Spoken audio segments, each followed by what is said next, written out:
현대사의 한 페이지, 유경수 여사와 박정희 대통령에 대해서 살펴보겠습니다. 유경수 여사, 그녀가 박정희 전 대통령을 만난 것은 1950년 8월 6.25 전쟁으로 부산에서 피난 생활 중에 이종 사촌인 송재천 소개로 당시 소령이었던 박정희를 만납니다.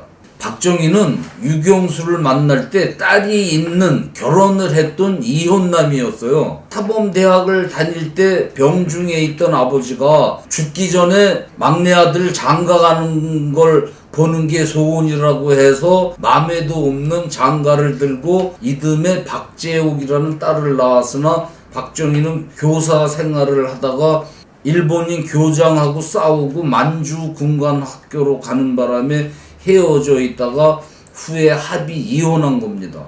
그러다 6.25 전쟁이 터지면서 박정희는 국군 본부를 따라 부산에 와 있었는데 박정희는 목이 길고 고상하게 생긴 유경수에게 첫눈에 반했고 유경수는 키가 작고 보잘것없는 외모이지만 박정희의 눈빛과 속일 수 없는 박정희의 당당한 뒷모습에 사내다움을 느껴서 좋아하게 되었다고들 했습니다. 그들은 1950년 12월 대구 계산 성당에서 결혼식을 올립니다.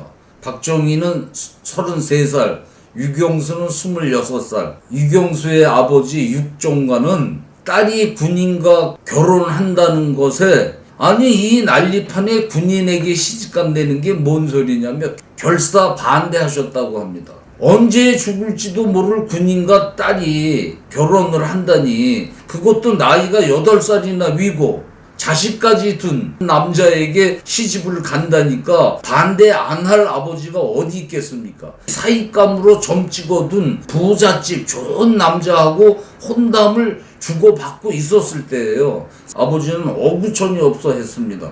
어머니는 딸이 후초로 가야 잘 산다는 점쟁이 말도 있고 해서 딸이 원하는 결혼을 막지 않았다고 합니다. 그녀의 아버지 육종관 씨는 고집이 황소 고집이라 딸을 호족해서 파낸다면서 결혼식에도 오지 않고 나중에 박정희가 대통령이 된 뒤에도 사위로 인정하지 않고 청와대에 발 그림자도 안 비쳤다고 합니다.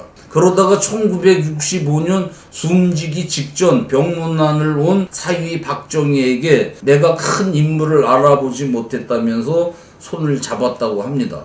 유경수 여사, 우리나라 영부인이셨습니다. 그녀는 당시를 살아온 세대들에게 아직도 목련꽃을 연상케 하는 국모이셨습니다.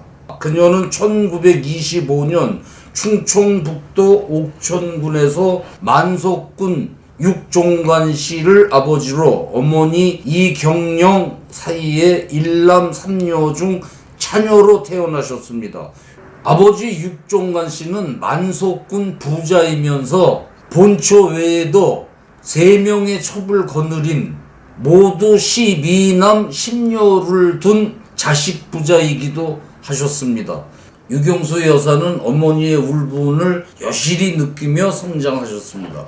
그는 초등학교를 졸업한 후에 서울로 와서 미국 감리교 여성교사가 세운 명문학교죠. 배화여자고등학교로 진학합니다. 그런데 유경수는 아버지의 첩 집에서 학교를 다니게 되면서 졸지에 이복 형제들 사이에 콩쥐 팥쥐 처지가 되어 보이지 않는 구박 속에서 학교를 다니게 됩니다. 그렇지만 그녀는 참을성과 이해심이 깊어가지고 부모에게 한마디 불평도 하지 않았다고 합니다.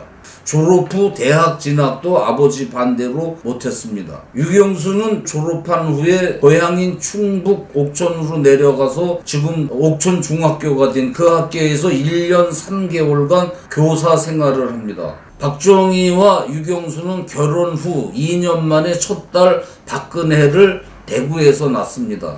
남편 월급으로 생활이 어려워가지고 유경수 여사는 구멍가게 장사도 하면서 박근혜 4살 때죠. 결혼 6년 만에 서울 신당동에 집을 마련하게 되는데 키가 1m 60이 안 되는 1m 58cm인가 그래요. 박정희 대통령. 이 박정희 대통령이 허리를 구부리고 들어올 만큼 협소한 대문이 있는 집이었습니다. 이 사진에 보이는 집은 그 이후에 많이 수리된 거죠. 이 집에서 박지만, 박근영이 태어납니다. 1960년 4월 19일 4.19 학생의거에 따라서 제1공화국 자유당 정권 다음으로 제2공화국 윤보선 민주당 정권이 들었습니다. 그런데 전부터 민주당은 구파 신파로 나뉘어가지고 갈등을 벌였는데 정권을 잡자 공천권 이런 그 권력을 위해 가지고 치열한 쌈박질을 벌이기 시작합니다. 농촌은 기근으로 허덕이고 물가는 천정부지로 오르고 노동 파업이 막 과격해지고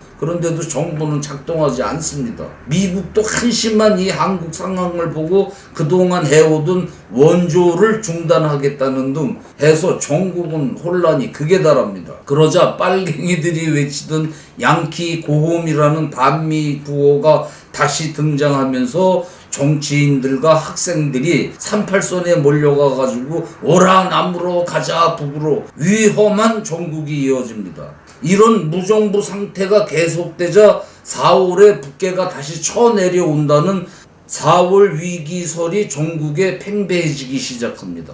그래서 군부에서도 장성들이 모이면 이대로 팔짱만 끼고 봐야겠습니까? 하면 걱정들을 합니다. 이때 박정희 소장이 제가 목을 걸겠습니다. 이대로 놔두다가는 나라 망합니다. 그래서 1961년 5월 16일 5.16 새벽 3시 이날 새벽 수도 서울에 진군한 혁명군은 곧 육군참모총장 장도영 중장을 의장으로 군사혁명위원회를 조직하여 군부가 골기한 것은 부패하고 무능한 현 정권과 기성 정치인들에게 이 이상도 국가와 민족의 운명을 맡길 수 없다고 단정하고 실질적으로 반공체제를 재정비 강화하고 우리 사회의 모든 부패와 부악을 일소해서 이 나라를 부흥시켜 공산주의와 대결할 수 있는 실력을 배양할 것이며 접견실에서 박정희, 장도영을 만난 대통령 윤보선은 진작 장면 총리는 물러나야 했다는 듯이 큰 소리로 올 곳이 왔어 하면서 그들을 받아들였다고 합니다. 군사혁명이 일어나자 전국을 걱정하던 많은 인사들이 지지 성명서를 냈습니다.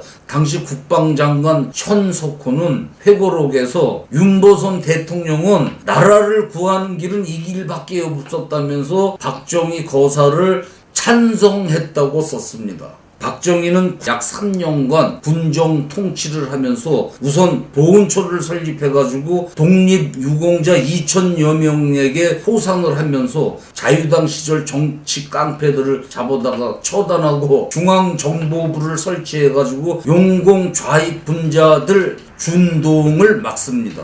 그리고 정당을 만들어가지고 대통령제 헌법을 개정합니다. 이렇게 박정희는 대통령이 되고 유경수 여사는 신당동에서 가족과 함께 청와대로 들어가시게 됩니다.